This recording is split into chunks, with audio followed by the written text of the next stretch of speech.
Hi there, and welcome back to 10 Lessons for Surviving and Thriving During Your Divorce and Beyond. Our lesson for this video is don't panic.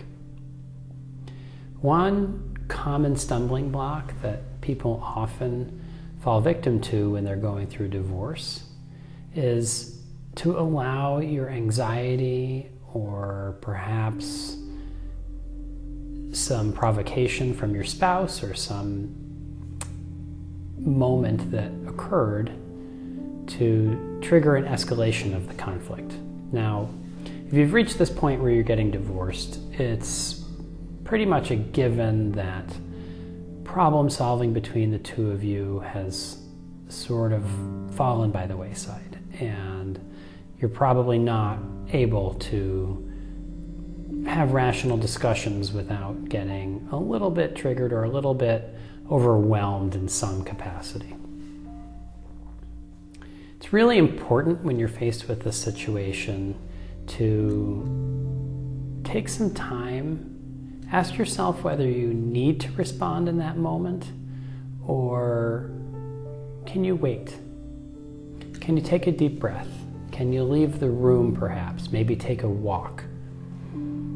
Just until both you and your partner's emotions come back to a healthy equilibrium. And maybe you don't actually really need to respond at all. In fact, in many cases, things that come up that cause this sort of tension don't even really need to be addressed.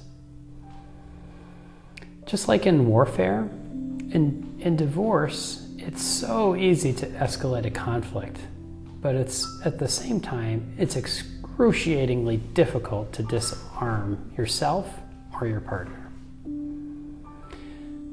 However, without disarmament, any hope of rational resolution to your divorce is fleeting at best.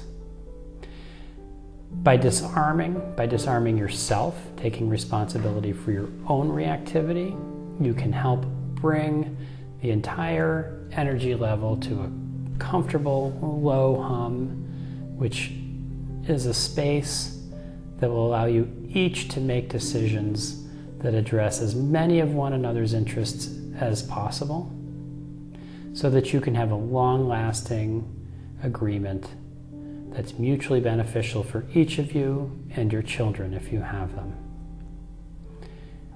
Now, if you have any questions about this, if you need to discuss new strategies for how you can manage your reactivity, or perhaps the two of you keep hitting these walls, these places where you just can't seem to get past it, please feel free to message me, schedule an appointment to discuss this specifically, and we can work together to find mutually workable strategies.